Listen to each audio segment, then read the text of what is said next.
করতে পারতেন না? পারতেন।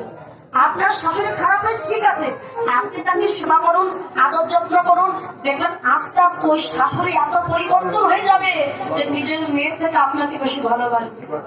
আপনি তাকে যতই কেন না, ওই শ্বশুর শাশুড়ি তার জীবনের দামি উপহারটা শুধু আপনাকে দান করে দিয়েছে। কি কি উপহার? তার একটি মাত্র সন্তান।